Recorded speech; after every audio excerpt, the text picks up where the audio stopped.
Welcome back to a forecast video. This is meteorologist Ethan Fry. Welcome to my first and ever YouTube video. Officially, we are going to be talking about Hurricane Lee in this video, as well as possible severe weather across the United States for the next couple days. So let's get right into it. Alright, first of all, as you can see on my screen, you can see Hurricane Lee spinning like a really wild hurricane. It is a very, very major hurricane now. It is a Category 4.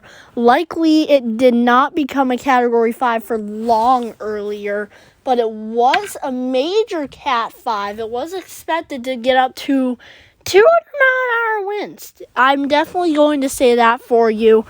But thankfully it didn't. We are at Cat 4 status right now, and we're expected to go down to a 3 by tomorrow afternoon. So that is great news for Hurricane Lee. Alright, so I'm going to show you what the models have decided on. As you can see, here's the North Atlantic. Here's Lee. Doesn't have a good handle on the strength, but the path it is onto something. As you can see, and people are right now probably like, oh, this is going to eye Florida. I better evacuate. Well, think again and watch the whole video, because I have good news for you, Florida. It is going to make a corrupt turn north and not make impact on Florida or really much of the east coast of the United States.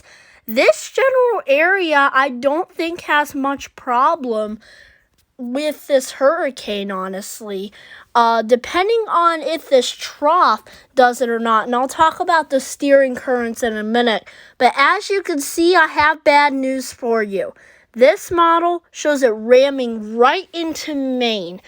It is going to be a powerful hurricane by the time it gets up to here as well. I'm still expecting it to. Unfortunately, people who are viewing from Maine and the New England states, please be on high alert for this hurricane, as it is going to reach Cat 4.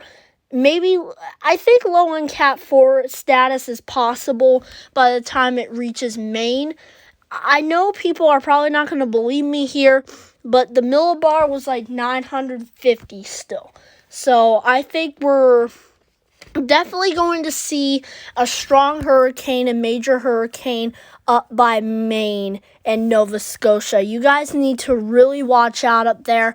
Doesn't become a problem after that, though. But the next thing we're watching is Nigel. Hurricane Nigel down here. Likely expected to become a hurricane and go into the Caribbean here. Make landfall on Florida as a Category 4 hurricane. This is Hurricane Nigel we're talking about here. Bad news for Florida on this one. This is expected. This is far out, but I'm concerned about it, as this model is showing this as a 955 millibar low. I'm hoping doesn't eye Florida, but this is what's looking likely here. This could be definitely the first strong hurricane, aside from Idalia, that Florida has had this summer. So please be on high alert for that. I'll continue to start providing updates on that, but we're talking Lee right now, and we're going to go one storm at a time, so just bear with me. All right, so we're going to look at steering currents. This is what could ruin Lee. What's preventing it from hitting Florida. All right, well, look at this. As you can see, it's going to get caught on the jet stream. You can see here's Lee. It looks like it's going to eye Georgia and South Carolina and Florida, especially, as you can see. But not so much. Look, it connects with that trough and it drags it upward. It kind of like bullies it out to sea, I would say, but not too much for it to not hit Maine. People in Maine, again, need to be on high alert for this hurricane. This is going to be a Cat 3 at least by the time it gets up to Maine. And then it'll encounter cooler waters, and that will destroy Hurricane Lee, and that's good news. But like I said, we need to watch for Hurricane Nigel as it approaches, as it sneaks in the Caribbean. and unfortunately makes direct landfall on Florida here. It's going from the southern peninsula of Florida, guys. This is going to be a traumatic storm if this happens here. But look at this ridge, okay? It looks like it's getting stronger here. So does it hit the Carolinas or does it hit back out to sea?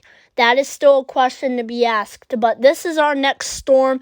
This is peak hurricane season. So honestly, I'm not surprised this is here. I just really am worried about Florida right now. Because we have another upcoming storm coming, as this looks like it's going to be at least Cat 4 status. So we need to be watching very, very closely once Nigel forms. All right, that was all for Lee and Nigel. Let's go to the continental U.S. weather now. All right, so basically we're going to talk about severe weather possibilities right now.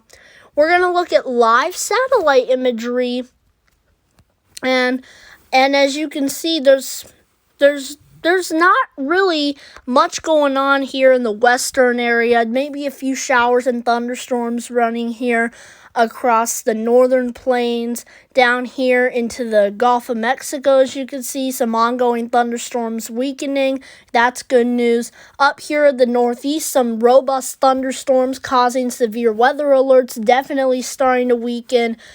But I'm not really concerned really much about this area tonight. So we're not going to talk about this area anymore. I know there was a slight risk of severe weather posted. They're done. Up here is where we could have more formation as the night goes on. As you can see, we got new cells forming right now. That is bad news for the New England states. There's probably going to be severe weather alerts out tonight. Guys, if you're viewing from New England right now, please have a way to receive alerts tonight.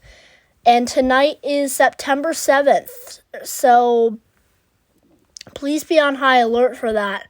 Or I'm sorry, September 8th, guys. I'm sorry, I'm getting my dates mixed up. But here's the remnants of Hurricane Jova.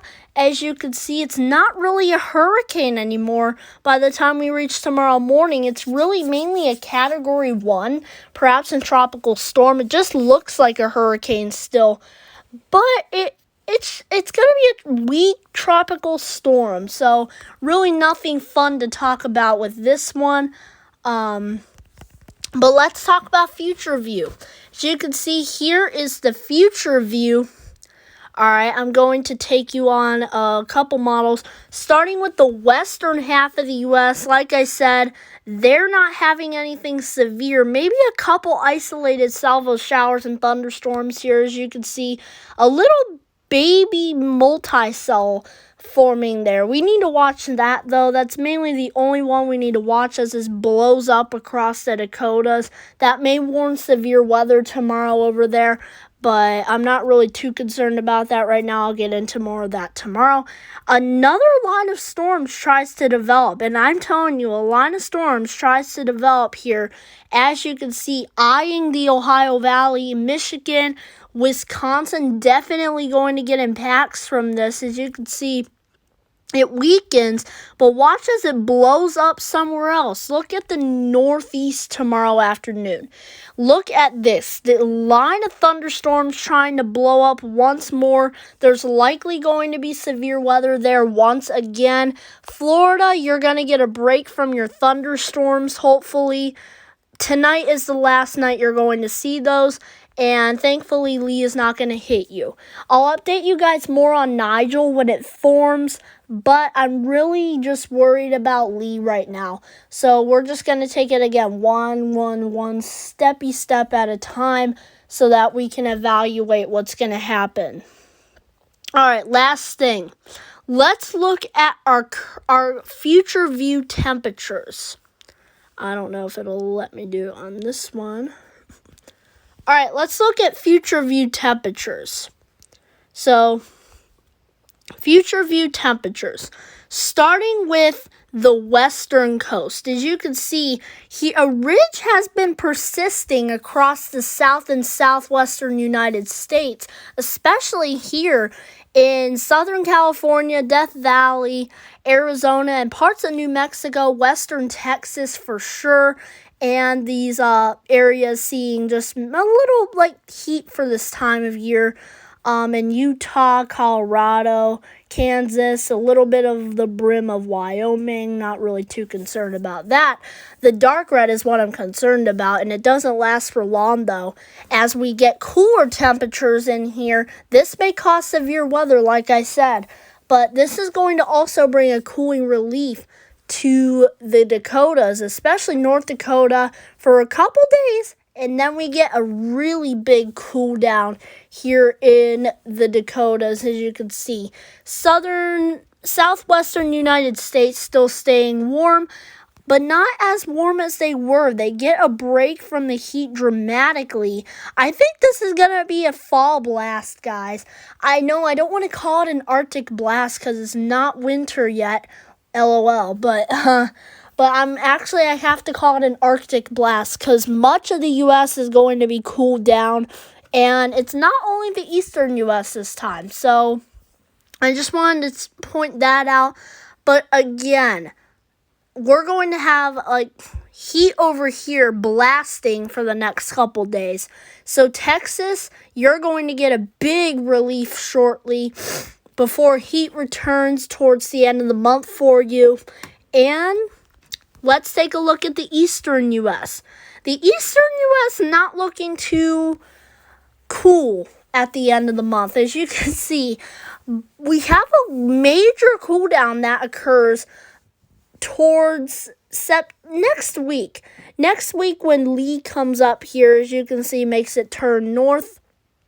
On the 13th, this is what's going to be happening. As you can see, Michigan, Indiana, Ohio, especially Ohio, as you can see, northern Ohio. Look at that green right there. That is cool temperatures. And that is 2 p.m. on Wednesday afternoon.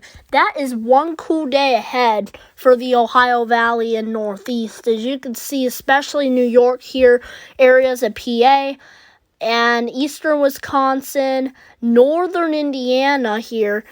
This is where we really start to get cooled down. As you can see, as we get down up into Toronto, Ontario, Canada, really big cool down up there. I'm not going to view that area right now as it'll take a little too much time. I only do the U.S. right now. But as we continue into the later part of September, finally start to get some 70s back in there for much of the East Coast and much of the Ohio Valley here. As you can see, the plain states getting some warm temperatures. Florida down here got a big relief, but watch heat spiraling back in as it rises above the Florida Peninsula. But look at that light blue up here in Canada on September 18th. Really big cool down. That's likely not going to head for the U.S., but it's going to bring some cool down to the Ohio Valley and Northeast once again. Again, I'm not too concerned about the cool down. I'm concerned about the hurricanes and storms right now. I mean, the heat is making them blow up. That's mainly the thing, is that the heat is making these storms blow up. Any low pressure systems that pass by the heat dome will blow up thunderstorms. That's usually what will happen, especially if you have that ridge all the way up here and it starts to back off and a cold front comes down. Expect a robust severe weather outbreak. Okay? I'm not expecting that anytime soon, but I am watching that for the end of summer, so we really need to keep watching that for the Northeast and Ohio Valley. I'll provide more updates on that tomorrow once we get closer as well. But looky here, we get a warm-up for the Ohio Valley and much of the Northeast here, as well as the Southeast and also the Plain States. We get a very major warm-up back in here, thankfully, hoping that the cool down will hopefully cool you guys off before Nigel comes through, and then we'll be starting to talk about that. But again, guys, nothing to worry about right now as Lee looks to stay out to sea until Maine landfall, probably on September 16th. Alright, guys, I guess that was it for my first forecast. I'm meteorologist Ethan Ferrari. Thanks for listening. I'll hopefully post tomorrow. Like and subscribe.